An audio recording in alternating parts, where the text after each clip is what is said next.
मी बाळासाहेब गरकळ.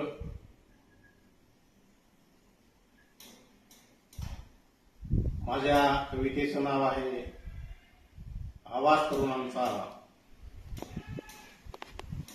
सर्वोच्च न्यायाच्या सर्वोच्च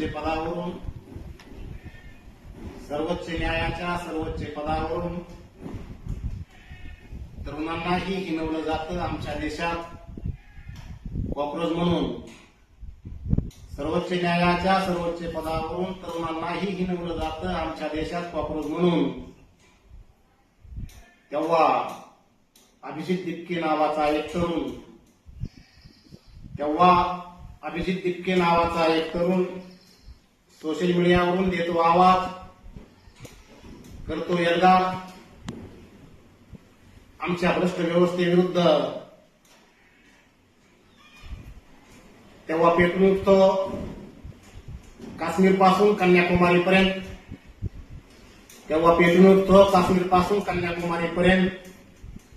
आणि बंगालपासून महाराष्ट्रापर्यंत आमचा तरुण उतरतो रस्त्यावर शहरातून चौकातून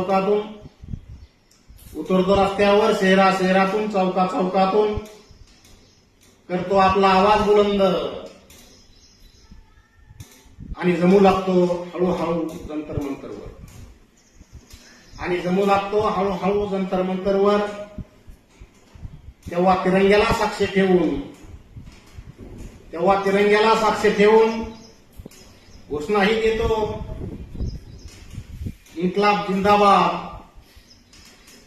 आणि देतो जय भीमचा नाराही एकत्रित येऊन. कारण तो नीट परीक्षेत झालेल्या गोंधळावरून उठवतो आवाज. एकत्र होऊन हाच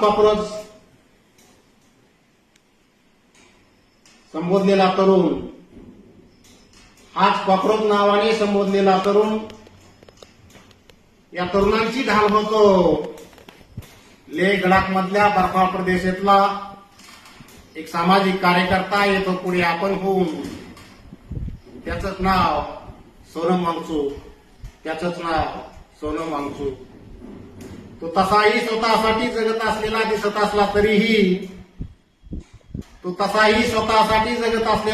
असला तरीही तो जगतोय अजूनही गोरगरीब लेकरांसाठी. त्यांना अक्षराचे धडे गिरवायला लावून तो करत राहिला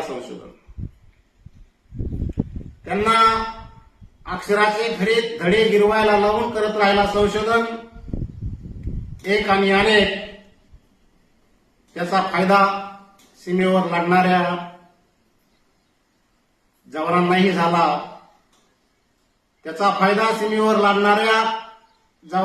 झाला.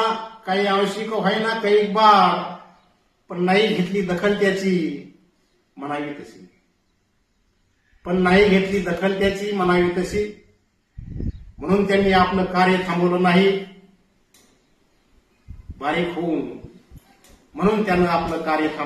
बारीक होऊन. शिक्षणाचा गंधही नसलेल्या लेकरांना देऊ लागला शिक्षणाचे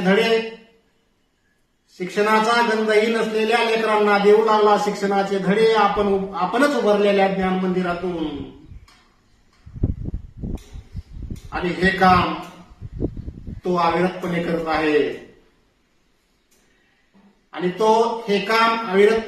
आहे. बिगर मोबदल्याचं मनापासून. नव्हतीच अपेक्षा त्याला कुणाच्या शाबासकीची. दखल घ्यावीशी वाटली त्याच्या कार्याची जगातल्या 2 नंबरच्या सर्वोत्तम पुरस्काराला. म्हणून त्याला मॅग्सेसे पुरस्काराने सन्मानित करण्यात आलं जागतिक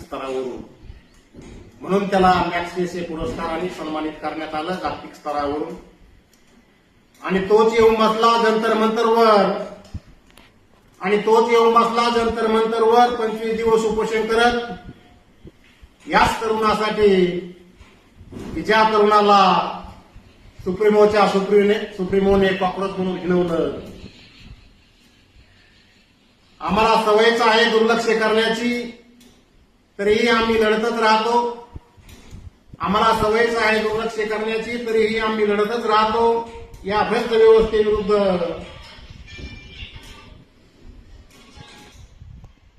तरीही आम्ही लढतच राहतो या भ्रष्ट व्यवस्थेविरुद्ध सदा सर्व काळ. तरीही आम्ही लढतच राहतो या भ्रष्ट व्यवस्थेविरुद्ध सदा सर्व काळ. बापूने सांगितलेल्या आयुष्याच्या मार्गाने तरीही चालविले गेल्या लाठ्या काठ्या, तरीही चालविले गेल्या लाठ्या काठ्या, अश्रुधुरांच्या नळकांड्या आणि बंदुकाही रक्तबंबाळ होस तर याच भारतीयांच्या भविष्यावर, याच भारतीयांच्या भविष्यावर तरीही आम्ही नाही हटलो मागे. तरीही आम्ही नाही हटलोच मागे, कारण तो अधिकार दिलाय आमच्या बाबासाहेबांनी आम्हाला संविधानातून. तरीही आम्ही नाही हटलोच मागे, कारण तो अधिकार दिलाय आमच्या बाबासाहेबांनी आम्हाला संविधानातून. तरी इथली व्यवस्था झुगारायला पाहते, तरी इथली व्यवस्था झुगारायला पाहते. बाबासाहेबांनी दिलेल्या संविधानालाही कधी कधी, तरी इथली व्यवस्था झुगारायला पाहते. बाबासाहेबांनी दिलेल्या संविधानालाही कधी कधी. म्हणून आम्हाला उतरावे लागते रस्त्यावर त्यांना उत्तर देण्यासाठीच कधी मध्ये. तरी आम्हाला उतरावे लागते रस्त्यावर त्यांना उत्तर देण्यासाठीच कधी मध्ये. आणि हा व्यवस्था अशीच भ्रष्ट होत गेली तर, आणि हा आमची व्यवस्था अशीच भ्रष्ट होत गेली तर नक्कीच एक दिवस क्रांतीचाही उगवेल आमच्या याच भारत देशामध्ये. आणि हा व्यवस्था अशीच भ्रष्ट होत गेली तर नक्कीच एक दिवस क्रांतीचाही उगवेल आमच्या याच भारत नावाच्या देशामध्ये, आमच्या याच भारत नावाच्या देशामध्ये.